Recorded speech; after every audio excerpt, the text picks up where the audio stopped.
What's up, everybody? We are live on Wesam's World. This is Wesam as always. Thank you for tuning in live. If you're watching on YouTube, just make sure you hit the subscribe button. Today's guest is someone very, very special. I got to work with her on the hit show Law & Order Organized Crime. She plays Sergeant Bell, Danielle Moné Truitt. She has a wonderful one-woman show at the Hudson Theatre in Los Angeles, correct? Yeah. It's called Three Black Girl Blues. Danielle, thank you so much for coming on. Thanks for having me, Wesam. That was one of my smoothest intros, by the way.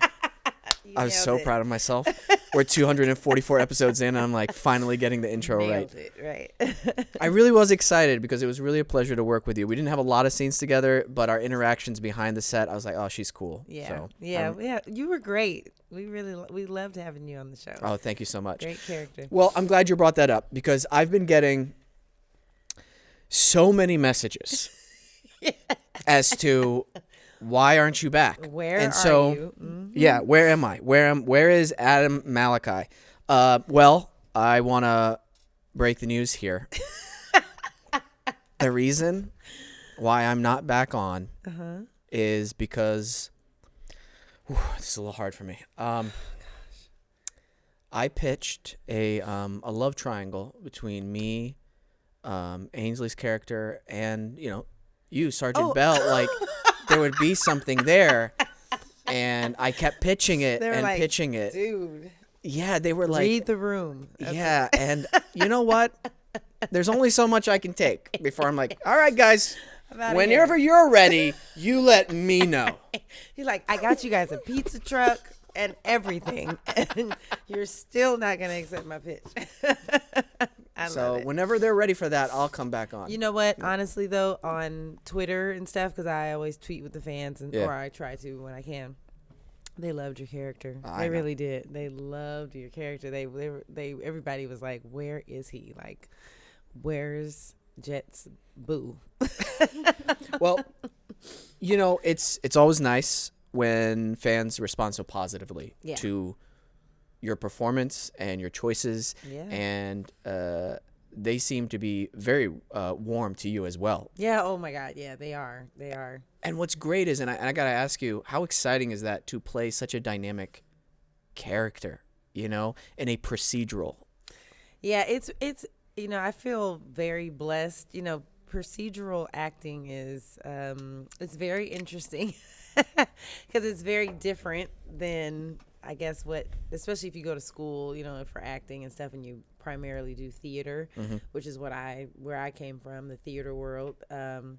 So acting for procedural television is interesting because it's so fast paced. It's very, you have to get all this information out. A lot of it is not necessarily always character driven or relationship driven. So you have to try to find like those relationships while you're talking about, chasing some bad guy in his last location or whatever, to make it, feel real and sit in your body. And it's very difficult, and it takes time to get into, the groove of what that is, and try to also honor your character and who they are, and, what their beliefs are and what their intentions are, and, all that kind of stuff. So, it's been interesting, but I think I'm doing a decent job of, making Belle human and, multi-layered as much as I can. And,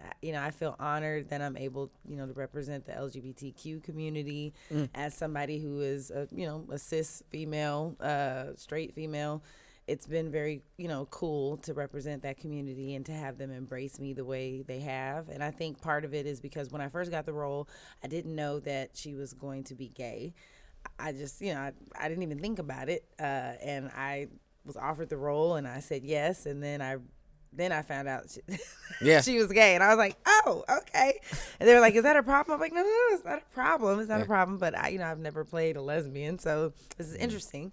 And I had a lot of conversations with our showrunner at the time, and I just told her, I know lesbians, I know gay men, and they are just people. Yeah, that's it. And I was like, I just want to make sure, that however we're portraying this character, like, we just honor that she's a woman and not make her a caricature of what we think a gay sergeant would be or a black gay sergeant would be. And I honestly told him, I was like, and I don't want to be like the token on this show. I don't want to be the token black woman on this show, and I don't want my character to be the token lesbian on the show, and I don't want to feel like you guys took two disenfranchised like groups and just put them into one character just so that you can check a box and say that we've taken care of this and this, so I was very upfront and honest about that, and I feel like the writers and everybody has done a great job of giving her a little bit of nuance and stuff like that. So cool. Absolutely, you do more than a decent job. You do a great job. Stop being so humble. Thank you. No, you're killing it. You're killing it, and I feel you on the the token lesbian or the token gay character. Yeah. You can relate. You've probably received some auditions. I know I have, where they're like talking about the character, and this isn't like when I first moved out to LA. This is like this is probably before COVID or during COVID too. Mm-hmm. It's like 20, in the last 2 or 3 years, it's like, he's gay. And I'm like, cool. Okay. Like, that's fine. Yes. What is that puzzle piece in the story then? Right. What are we doing here? Why is that part of why do you keep pushing that? Like, what are you looking for? You're looking for the stereotype? And I've also found it on other things too, where maybe, oh no, I'm not, listen, I'm being careful here because I still want to work in this industry. Okay. I'm already running a fine line on this podcast. Okay. I've got 2-3 producers who are always editing me, so it's fine. Sam? But no, I like you, I want to make them grounded, real, dynamic. Yes. Something where we haven't seen this before, because it's more fun for me to play. It's more fun for the audience to watch. Yes. And you're getting something that no one else is getting on any other channel. And so kudos to you for bringing that dynamicness to Sergeant Bell. Thank you. With such uniqueness to who you are as an actor. Thank you. Yeah. Dude, I'm so smooth today. You're making everything's running smooth, and I love it. We haven't had to edit anything out. It's the vibes. My producer is not making any. My Peyton, I love you. You haven't made any faces at me yet, so that's why I'm happy too. Not till now. Not till now. Right. Until I said my Peyton. Canceled. Okay. What a day for you to come in on too as well, because today is the first official day of the writers' strike. I know this is airing on Thursday, but we're recording this a few days before, or actually a week before. Wow. Yeah. What a time. And I'm just going to say this. They're not asking for much, the writers. It's very fair. Very fair. Let's come to an agreement soon, people. I mean, I feel like they're like, oh, they're not going to do it. I think, and maybe I don't know if I'm walking the fine line or not. I'm just going to say what I want. Yeah. But the studios and networks and stuff, there's a small group of people, which are the studios and networks, that control everything. They make the majority of the money. They tell the rest of us that they don't have enough to give us what's fair. And it's very clear that they have it all. But they bank on the fact that artists, because most of us just want to do what we love. We have worked hard and we have a love for what we do, and most of us have done it for free or for very little pay for a very, very long time. And some are still doing it for close to nothing.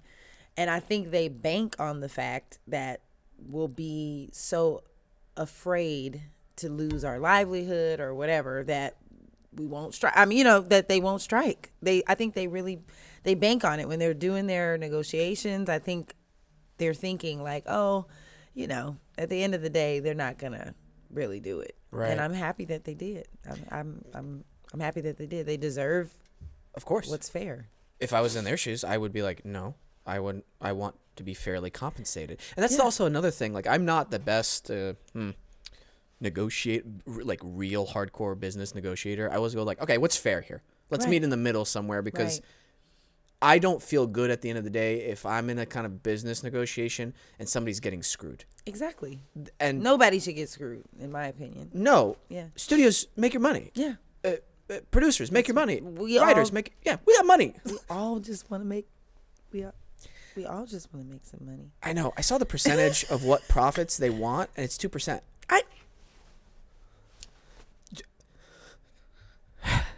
2%. But you know what? I forgot who I was talking to. We've been talking about it for weeks, and they're saying, it's so with the streaming services and stuff, it's just so hard to pinpoint, how much money they're really making. And I'm like, so what? They're just saying they want 2% of whatever it is, and then of course they won't release like the actual breakdowns of what they're actually making, because then everybody will know that. I know. It's such a, I hate when business becomes at this level, this kind of sneaky, not so sneaky. Everybody knows what everybody's holding to a certain degree, and it's like, are we really doing this? Are we really pretending? It's like a divorce. Oh yeah. It's like a divorce when you get divorced, and you got to pay half, and you got to give your spouse half, or you got to pay child support or whatever, and everybody's like hiding and holding their their income because they don't want to have to pay that spousal support, so they're like, what do you mean I don't have anything? I don't what? Half. Half of what? Half of nothing? I'm not married, but when if that time comes, I'm definitely doing a prenup. Get a prenup. Just because I just don't want to deal with that, and a divorce already sounds emotionally devastating. I'm divorced, and I was going through a divorce when I first got Law and Order, which is hilarious. And I don't even know how I kept my job, honestly. I was in the middle of a divorce when I booked the job. Anyway, but I know all about the settlement agreements and all that kind of stuff. And never in a million years did I think I was even going to get divorced.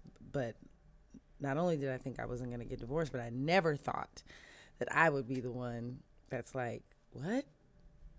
Pay what?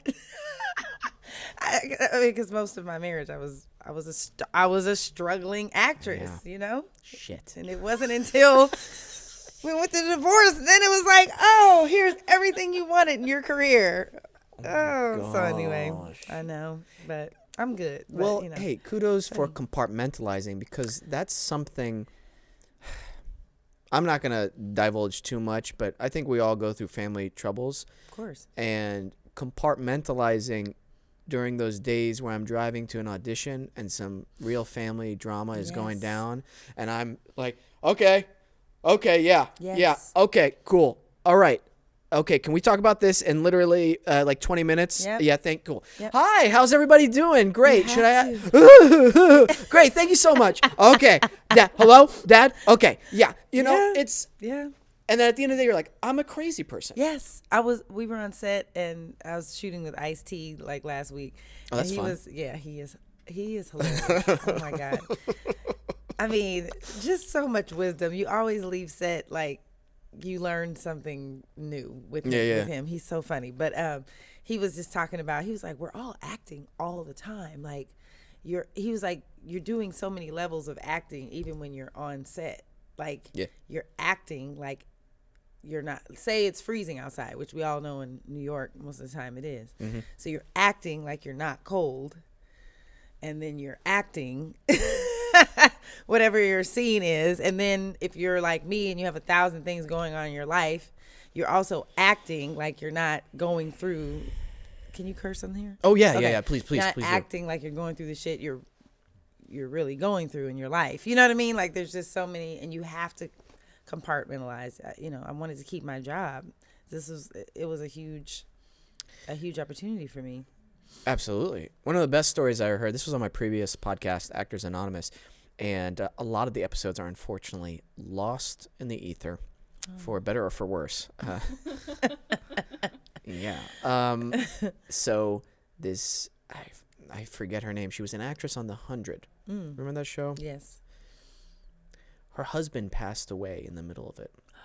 And she had a kid, I believe, and she didn't tell a single person while filming because she was afraid they would be like, "Oh, we have a lot of things in store for the character. We don't want to not emotionally. Yeah. Oh my God. And so she kept it all in and didn't tell a single person, and I'm like, that your husband died? That's gangster. Right? I wouldn't be able to do that. Right? I'd be a mess. I'd be like, listen, guys, I'm sorry. Write me out of this episode. I need a minute. I mean, it's the artist's responsibility, if you choose to be a professional in this business, which it is, an industry, to find a way to compartmentalize in a healthy manner. Yes. And one of your first lessons in that, I believe, is in acting school, because one of the reasons why I kind of maybe I was a little annoyed with a lot of my acting classes. All of a sudden it's a therapy session for half the people in the room, and I'm like, I'm not paying to hear about your problems. Okay, I know that sounds so cold, but I want to act. Yeah. Right. Yeah, that's true. Yeah, and it struck me. I was like, oh wait, you can't do this on a professional film set. No, this is where you do it. So, and to be honest, like, a lot of actors need it because it honestly helps you get vulnerable. And I've found that in my journey, the more vulnerable I've gotten, the more I've had to face myself, the more open I could be to playing different characters and not judging them. Yeah. When I was younger, I was very mean to myself. I judged myself a lot. I was always like, my inner critic was like so loud all the time. And when I started to let that go, I realized it was much easier for me to like embody characters, because if I judge myself less, then I also will judge my characters less. We all know, you can't play a character that you judge. You have to, you know what I mean? Like, you have to embrace that character, whether they're a good whether they're deemed a good person, a bad person. Some of the greatest villains in television and film or theater that we've seen certain actors play, to me, the best actors who play those villains, they don't think they're bad. No. We watch them and we think like, oh my God, despicable. But in their mind, they're like, what? I have reasons for these things, that I'm doing. So I've definitely taken a couple acting classes, or one in particular that was very like, sit down and tell a story about your life, and I'm like, okay. So I started telling this story about my life, and then the acting coach was like, Danielle, I feel like we don't know you. Like, I feel like you come to class and you just have this smile, but I don't feel like that's like really you. I feel like it's just like what you put on when you come to class. And I was like, you're right. And he was like, why? And I was like, this is literally what I said. I'm just being honest. This is what I said. I said, because I don't feel comfortable around white people. I was the only black person in that acting class. And this is after college, which I was the only black woman in my theater program in college as well. So I was in the acting space. I was always ending up in these circles where I was the only black woman or black person, and I didn't feel like I could just be myself. I couldn't relate to the material that I was being given in class, I'm like, this is not a role that I would ever go out for. Like, why am I, you know what I mean? Like, why am I doing this? Like, I need some material that prepares me for the roles I'm going to be going out for, And in that moment, I think the more vulnerable you get, it challenges you, but then it also challenges the people that you're being vulnerable with and honest with. And it challenges, the way that they see the world as well. So, although I do agree with what you're saying, because at some point it's like, okay, like I want to learn how to act. I don't want to just sit here and cry, watch people cry all day. Well, first off, I only go out for black women. I mean, and it hasn't been going well.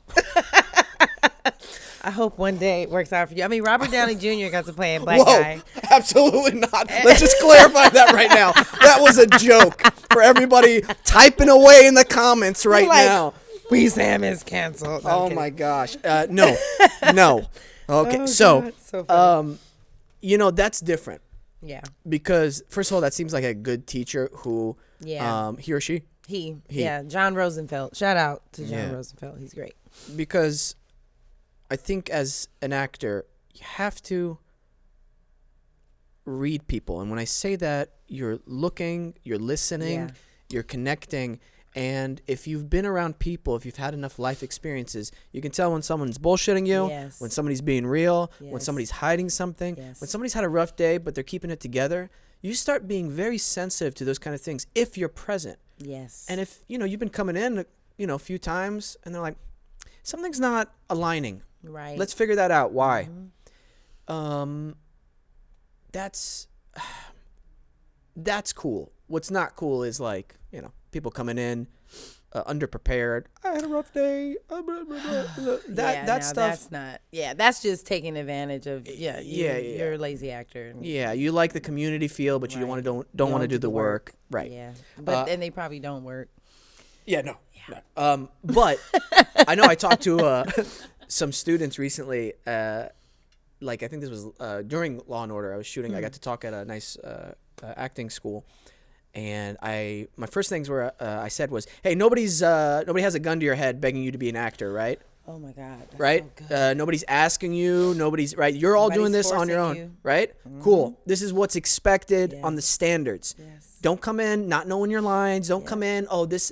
The very few exceptions which I ever go, okay, is death in the family or death in the media. Those kind of things. Oh, totally understand. Take your time. Whatever. Yes. But car broke down or I had to work. I'm like, or it was really late. I'm like, oh, don't sleep. Nobody cares. It's going to keep turning. Especially when you start working on a certain level. They don't care. Well, let me talk about some of my experience on Law and Order, which I loved. I love working on TV. Yes. Got to learn a lot from Chris Maloney. One of the best things I got from him is, and I'm stealing this. I told him I'm stealing this, and he got it from another actor, was whenever they're blocking a scene, he goes, does this add value if I actually come in from here instead of there? Yes. And I'm like, oh. He always says that. Yeah, I love it. Is there any value in? Yes. Which I like that because then it shows that you're trying to be a team player in the scene, and it's not just, I want to do this. Yeah, right. Exactly. I love fast-paced nature of TV. The changing of the lines that happened a lot. The season I was on, I don't know what it was like. Yeah, it's still happening. That's our vibe, which I appreciate. Mm-hmm. Because if something's not working, it's better to change it so that it works instead of forcing actors to say things that's coming out of their mouth and you're like, what? Like, why are you saying that? Humans don't even talk like that. Like that happens a lot of times, Yeah. I love our writers. They're great, but sometimes there's just a disconnect between how something's written and the way that it would come out of the human mouth. It was so alive on set. It felt like, okay, I got to bring my A game. Everybody's bringing their A game too, and I love that feeling. I love that vibe. Yeah. Especially, and I think you can relate to this. You've worked so hard to get where you're at. You've worked from the theater. You trained in the theater. You did your guest spots. You did your recurrings, and now this is your biggest series regular role. And to be on this is tremendous. And I don't know if you feel the same way, but whenever I'm working on that level, I'm almost like, yeah, I'm rolling with the top people right now. I'm one of them. Yeah, it feels good. It does feel good. It feels very good. And I have to say, when I first started the first season, I had to remind myself, like, Danny, like, you're here. Mm-hmm. You're supposed to be here. Yes. You deserve to be here. You've been doing this for a long time. You've been working hard. So just embrace, I think sometimes I was offered the role, which is not, I'm not trying to flex by saying that. What I'm saying is sometimes when you're offered a role, you don't feel necessarily like you earned it because you didn't go through the audition process, or at least I feel like I didn't go through the audition process per se because of past things I've done. I was offered the roles. I was happy about that. But at the same time, I'm like, well, I don't want them to think they made a mistake, by offering me this, this role. So it took me a minute to like calm down, and realize like, hey, you're supposed to be here. Everybody's journey is unique. The way Ainsley, this is Ainsley's first job out of college. Who? Ainsley. I don't. Now, hold on. Ainsley, that sounds familiar. Jet. I think I recall her. Your boo. Her ex-boo. I saw season 3. I know, right? She had a new boo. Oh, she has all the boos. But her first job out of college. Hey. I was like, girl. I said, your classmates are jealous. They mad at you, aren't they? She was laughing. I'm like, wow. Like, how amazing is that? Everybody's journey is just different. And as long as you embrace it and roll with it, it'll be great. She's a tremendous actor for her age. Yes. And for the acting load that was necessary for her character. Yes. Yes. Excellent job, Ainsley. Yes. Excellent job. Do you guys have a clap track? No. Let's do it ourselves. I knew Fred from season 2, the EP, and I worked with him on Chicago Justice, and I felt the same way when the role was offered to me. I was like, oh, I want to make sure I knock this out of the park for them. I love Fred. And I was so thankful for everybody on set, especially the writers and the producers, for allowing me to play in that world. Yeah. And just let me try things that they're really great about that. I love it. I'm like, oh, cool. You guys. It's not like that on all sets. No. I've done Word Perfect. People come in and they're like, oh my God, like, you guys get to like change lines? Like, yeah, we have discussions about it. Sometimes they're like, no, it needs to stay because blah, blah, right. Story point, whatever. But for the most part, it's very free, which is refreshing. Well, let's shift to your one-woman show at the Hudson Theatre, and it's airing. I'm still on TV World. You're performing it May 19th through June 4th, 3 Black Girl Blues, written by Anthony Dewan. I'm so sorry. Okay. And you. Yes. So tell me just a brief little description about it. Sure. Yeah. So 3 Black Girl Blues is a meditation on external behavior and why we do the things we do, and when we get to a certain point in our lives where we kind of have to face our traumas and our demons and how we navigate that. So you're seeing that through me playing these 3 women that grew up together since they were like 6 years old, and now they're grown adults. And for a lack of a better, phrase, the chickens have come home to roost, and they're having to deal and talk about shit that they've kind of buried for many, many years. And certain events happen. And as you're watching it, you see one character, the first character, Keisha, she's on the phone talking to Jill, who you're going to meet next. And Jill is then talking to their other friend who came over to her house, and she's having this whole conversation with her. And that's Stephanie. And then the last character you'll meet is Stephanie, and Stephanie's talking to her therapist. And so there are these 3 like long monologues, and there's a thread that connects all 3 of them outside of them growing up together. There's this big event, and you don't realize how important it is until you go from character to character. So by the time you get to the 3rd character, you're like, oh shit. Like, yeah. Like, oh my God, but it's a great play in that it's called 3 Black Girl Blues, which sounds very specific.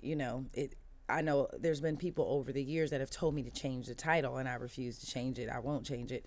But there's people that are like, oh, 3 Black Girl Blues. Like, I don't know. I don't know if I would relate to that, because it's, I guess, black girl is in it. I don't know.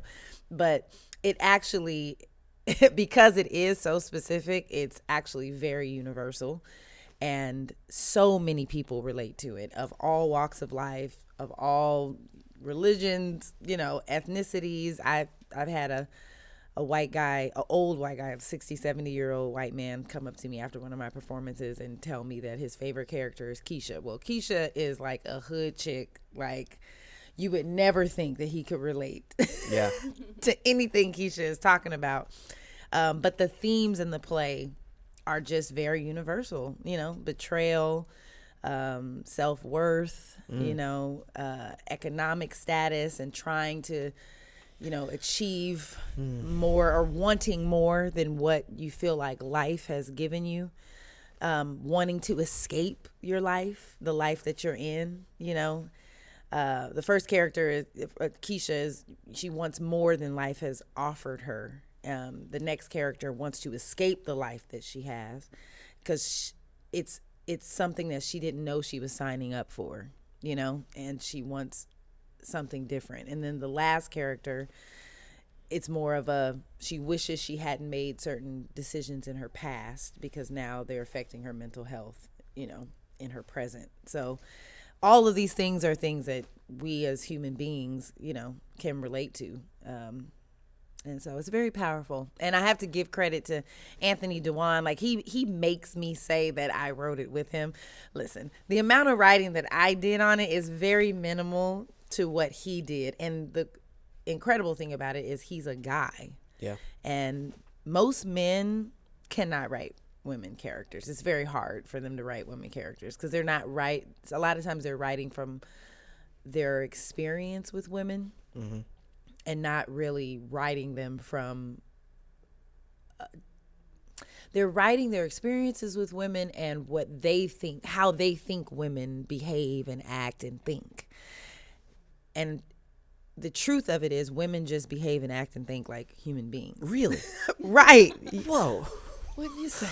Yeah. Right. So that's the way Anthony, he wrote. I mean, it could be 3 black guy blues. Like these characters could very well be 3 men on the stage. The things they're dealing with are not, they're just human experiences, So it's hilarious. It's sad. It's going to make you angry. It's going to make you uncomfortable. Chris came to, I did a reading of it in New York, and Chris came to the reading. Oh, that's nice. He's so funny. Yeah, very nice. Him and Ainsley came, and afterward, Chris was like, oh. I was like, what? He said, what I saw up there was a woman who has been starved, and she got a chance to eat tonight. And that is the difference, my friends, in my opinion, between theater and television. And some television, depending on what show you're on, you get to eat a little bit. But theater, it's a different beast 100%. Than television. I'm very grateful for my job. I love it. It's so fun. I love my job. It's great. But what he said was right. The stuff that we get to do on TV is cool, but it only kind of scratches the surface of what we're actually capable of doing, on a stage in front of an audience with a certain type of material. So I'm excited to share this with Los Angeles for 3 weekends. If they want to buy tickets, they go to the hudsontheatre.com, yes, correct? Okay, yes. Great. And again, it's May 19th through June 4th for those of you listening or watching, and hudsontheatre.com. Yeah. I'm sure this will sell out, so please get your tickets immediately. You don't want to miss out, especially if you like art. It's so rare you get to see some spectacular theater, so make sure you check it out, especially with the talented actress as yourself. Thank you. This is going to be the weirdest analogy, and I'm hesitating saying it. Okay, TV, and this is going to get a little violent because I parallel everything to war or martial arts all the time. Yes. So TV and film acting, a lot of times it's like you're working with a sniper rifle or a machine gun or an assault rifle in combat, right? Yes. It's very, but theater acting, it's like it's a knife to knife combat, and you're trying to stab the other guy. So that's why when you're saying it can be so visceral. Yes. I was so blessed to do Hamlet my last year of college. I played Hamlet. Love it. And I could have done that show every single day of the year and found something new. Yes, and that's the beautiful thing about theater. I've been doing this play for 12 years. Right. Like from its inception to us like kind of workshopping it. I was broke in LA. I don't even know how I produced this play. Like every few years, I didn't have any money, you know. I would just like ask for favors and like, I'm putting it up for 2 nights. That's all I can afford to do. Like, come out, you know. So the fact that I get to do it for 3 weeks is it's blowing my mind, and it makes me so excited because I'm like, oh my God, all the things that I've found with these characters over these years, now I get 3 whole weekends to do it. Wow. And see what else I find, because I will find more, you know. And that's awesome. It's exciting, you know. TV is fun, but it's like whatever you lay down on those takes, that's what you stuck with forever. Yeah. And if you don't like it, shit. I've had van regrets. You know? You're like, I'm like in the van, and then I just my face just hits the window. I'm like, oh, shit. Well, and you always do your best work when the camera's not on you. Always. Did I learn that the hard way? Okay, you want to know a story? This is yes, Green actor Wesam. Please. I'm working on NCIS. All right, and I forgot the actress's name. She's super talented. And then I'm working with Mark Harmon and Michael Weatherly as well. Yeah. So all the cameras are not on me, and I've got a really dramatic scene, right? And I'm like, and I'm crying, right? That's not how the scene goes, but I'm just exaggerating. Right. And I'm bawling, right? Yeah. They're like, great, God, we'll push in. And everybody goes, hey, save it for when it's... Save it. That's and what like, they tell you. I'm like, oh, I was trying to give you guys. They're like, that's fine, but just save it. For your coverage, yeah. And then here comes my coverage, and I'm like, oh, shit. Dry. Oh, no. Give me some menthol. Right? But anyway, so that was just like a nice lesson learned in the process. This has been so fun. I know this is one of those episodes where I'm going to tell people who haven't listened to the show before, tune into this one as the first one. Yay. It's a good one. This is turning out to be one of my favorite ones we've done so far. So excited. I wish we got more scenes together in... I know, me too. You were great, though, I have to say. Like, the scenes we did have together, I thought you were really great. So there was one... They cut out a couple of my scenes, and I could tell why. They're obviously just... I was having way too much fun, probably. And then also... but there's one look I gave you one time, and I remember just going like that. I'm like, there's no way they're keeping that in the thing. And you were like... Yeah, I know Belle looked at you like, what? Why are you looking at me like that? Okay. So we have this thing, which is cool. People can leave voice messages for the show. They can call in. Okay. And we actually got one from Ainsley, singer. She called in and left a voicemail. I haven't listened to it yet. Okay. And then after that, we've got a couple of videos that we like to watch with our guests. So let's start off with the face. All right. Oh my gosh. And let me just make sure. I think there will be sound playing. We'll see. If there's not, we'll just start over. So Ainsley, singer, or something like that, right? Yeah. Hey everyone at Wesam's World. This is Ainsley from Law and Order Organized Crime. Danielle, how are you? I'm so jealous you get to be on Wesam's podcast. He hasn't let me on his show. It's something about a restraining order. I can only imagine what it's like to be in his studio. The energy, the smell. God, I miss his smell. I mean, the smell of a studio. Ha ha ha. Not like Wesam's smell. That would be super weird. Anyways, miss working with you, girl. Can't wait for the next season. Hope Wesam can come back too. Who knows? Danielle, just between us girls, can you steal like a piece of the set or something? Like as a little souvenir. That would make my friggin' year. Seriously, don't forget. Sorry, just farted a bit. So much sushi. I love sushi. Maybe if you let me on the show, Wesam, I can buy you sushi. Ha ha. Come on, man. Joking, but I'm free to fly in whenever. Hope you all have a great show and can't wait to listen. Farted again. Oops. That is hysterical, and I know you wrote it, and it's hysterical. I I have been having so much fun with this AI program. It's dangerous. Oh my god. Oh my god. You're crying. Are you? I am crying. I cry when I laugh. When I'm having a genuine laugh, I cry. Oh, that makes me so happy. Oh my god, that was so funny. I'll be completely honest with you. Oh shit. I started doing one for Chris, and I was like, I'm not doing it. I got scared. I was like, I'm not that close with Chris yet, so it's fine. Oh my god, he would love it. Oh, all he does is talk about that AI shit at work. He's like, oh, I should have done it. He's looking up shit on. You should have did it. He looks up shit on his phone. He's like, Danielle, did you see this? Like, he's showing me like they're gonna take over the world. Like he's very. We're all kind of like freaked out about it. This was one of the worst ones we've used. We had Johnny Depp call into the show, and it was like for the first 10 seconds, you're like, how'd you get Johnny Depp to call into? And then it starts getting weird, and you're like, whoa, that was way too accurate. Way too accurate. Imagine in 10 years what it's going to be like. Wow. All right. Hysterical. So, again, because I know you're on Law and Order, and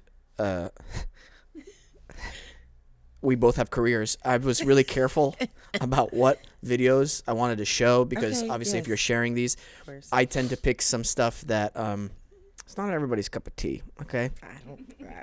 They can get a little I don't want to say violent. What would you say, Peyton? Like, I think that's an accurate description. You gave us the same warning last week, and it started with a guy's leg being run over. Oh. Yeah, but it's not that. See, it's not that. They're very tame this week. Okay. Nobody's gonna get hurt for YouTube purposes. Okay. They're all fine, and just they were done under the supervision of a professional. Sure. Yes. We shall see. So this one is just funny on multiple layers because I don't know why they're doing this. What? Yeah. And what? And he's holding his breath under there? Yeah. And then he's trying to get yep. What? Wait. Oh my gosh. His head is You know what? This is crazy. Like, why? And they're laughing. I know. What sickos? They're laughing. What weirdos? They're laughing at that, right? Yeah. That's terrifying. I know. That was the worst one. Okay, that was the next one because I knew you were coming on. Okay. This is my top 3 best videos on the internet ever. Okay. And we're bringing it back from a previous episode. All right. There's tissues down there. Thank you. You know, I have the worst allergies in life, so I'm gonna listen to this and be horrified because I sound like my nose is. No, you sound great. You sound great. Okay. Let's just watch it. Good morning. Yes. I need to wash my car.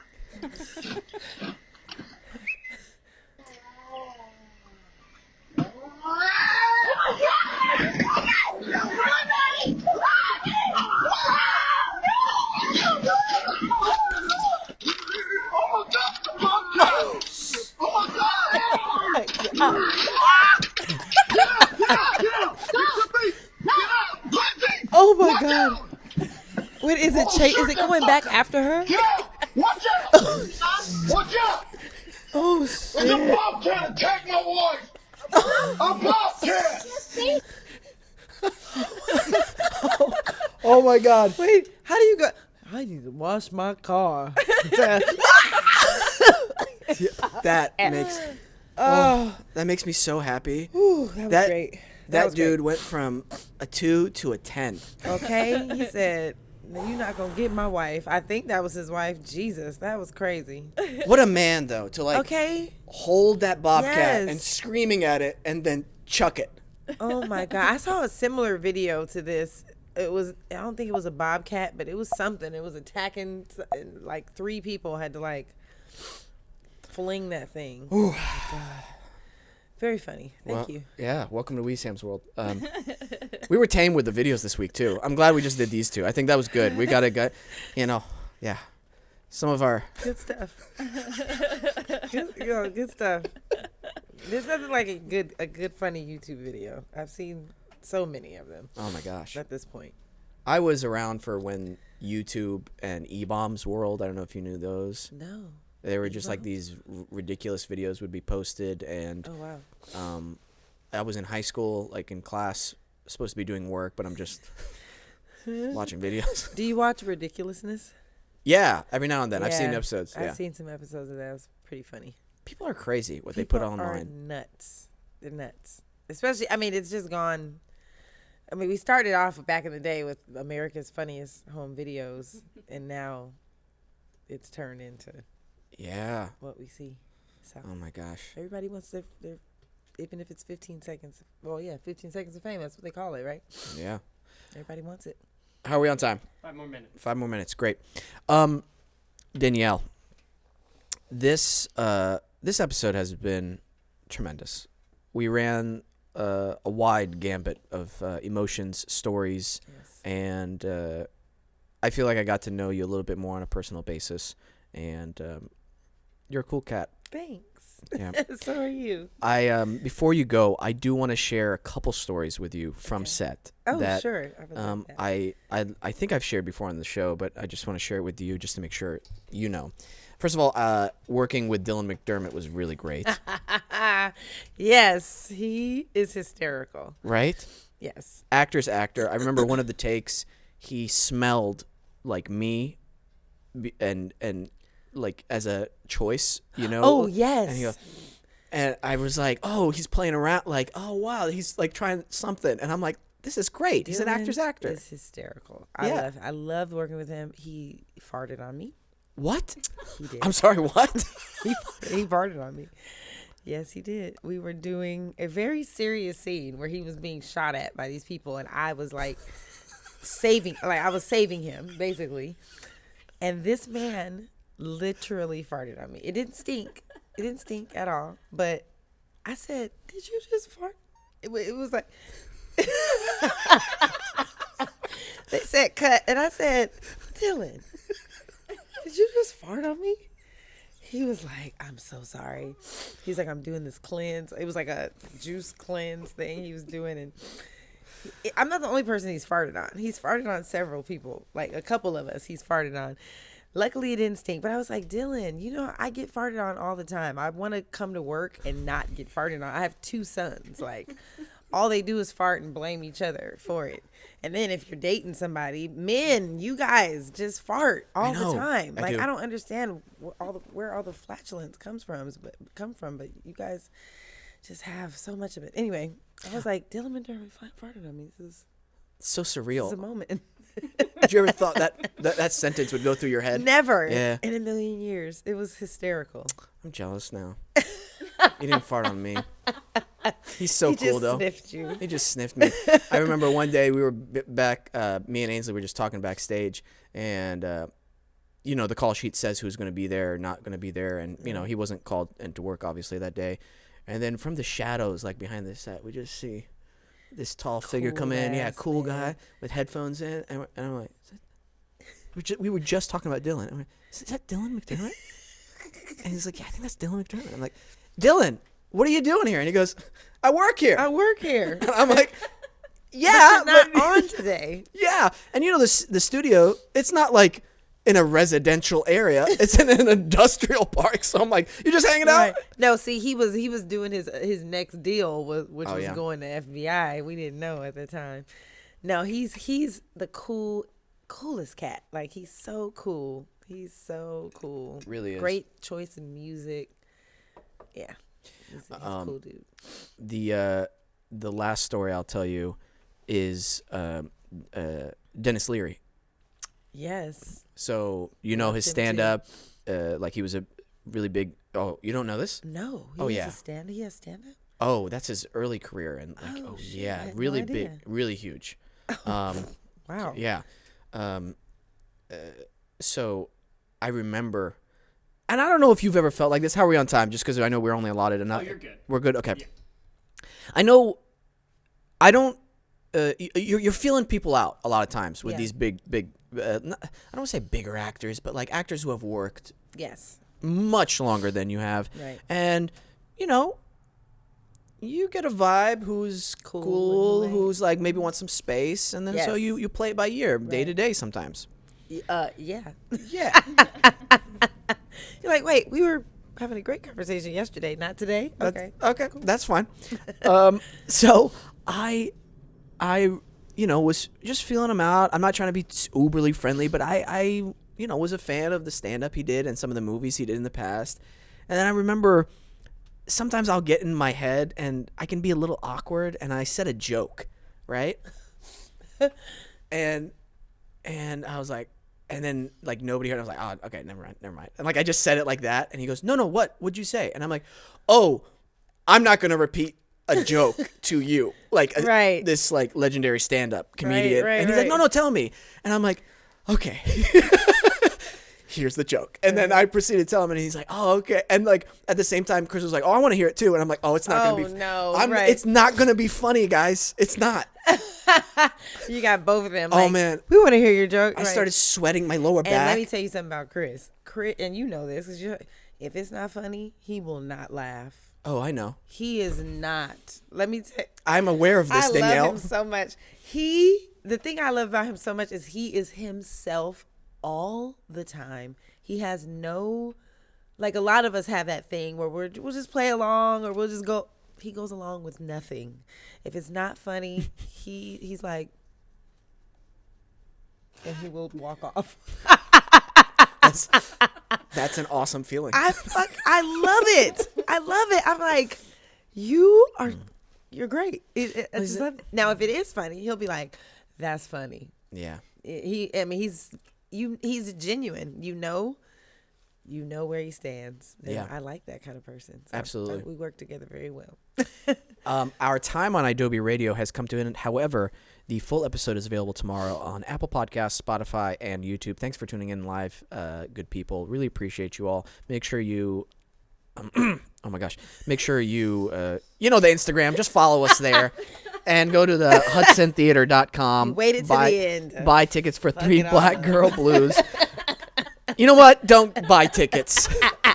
Buy tickets for 3 Black Girl Blues. www.hudsontheatre.com. May 19th through June 4th. The show continues on. Almost there. It's so hard sometimes with this show because I just want to talk, but I have to do all that, businessy host stuff. Of course. You got to pay. You got to pay for your time. Right? Isn't that what it is? I don't know. I don't know that saying. Pay for the time? Like commercials. Isn't that what that's kind of like? Oh, yes. I know what you're talking about. Yes. Well, man, this was a lot of fun. It was. Thank you. Thank you so much for having me. Thank you for telling me that, I don't know if you told me or Ainsley told me that you had a podcast, but one of you told me, and thanks for telling me. Yeah. I think it's awesome. I invited you a while back, but you're like, I'm in San Francisco or the Bay That's Area. what it was. Yeah. I was like, okay, that's all good. Yeah. So thank you for welcome. having me on, especially during this time, trying to get the word out about, my play. Anytime. Like that, seriously, you're super cool, and I would make time again for you. Thank you. You're, I can't express how happy I am for you and your career growth, and trajectory, and it's just very exciting, and you seem like a person who's really thankful for everything in their life, and so many blessings to you and your family. Thank you. Other than that, yeah. And tell me what night you want to come so I can give you a comp ticket. I'll let you know. I might be out of town, so you might book a job. I hope so. We'll see. With this writer's strike, now that's not looking so great. So I might just come. Well, I might just come. If I'm not. If you're here between those dates, Thank let you. me know so I would love for you to see it. Oh, absolutely. If you're around. So. You guys too. Oh, you're so sweet. Let me make sure I didn't forget anything, because I don't want to have van regrets after you leave. I think, you know what? We'll save it for next time if there is something, because there will be definitely next time. If people want to follow you, where are you at on Instagram? Oh, yes. Danielle Moné Truitt. Moné is M-O-N-E. So Danielle Moné Truitt on Instagram and Facebook. And you can follow the play at 3 Black Girl Blues. It's the number 3. Cool. Black Girl Blues. HudsonTheatre.com, May 19th through June 4th. Make sure you get your tickets ASAP. Danielle is on Law & Order, Organized Crime, coming back in the fall. If you are going to buy any season on Amazon, make sure it's season 2. That's the one I'm on. I need the residuals. Right. Please. Just season 2. Buy it. All right, guys. Play us out, Peyton. Thank you so much for tuning in, everybody. I really appreciate you. Make sure you hit the subscribe button, the bell icon for notifications, like it, and leave a comment below if you're a fan of the show, fan of Danielle's. And maybe leave us a comment on who we should do AI voice for next week. I think that'll be fun. Gosh, yes. I'm already paying for the subscription per month, so might as well use it. It's $5 a month, and I'm having so much fun with it. Always remember to listen, think, and then talk. Bye, everyone.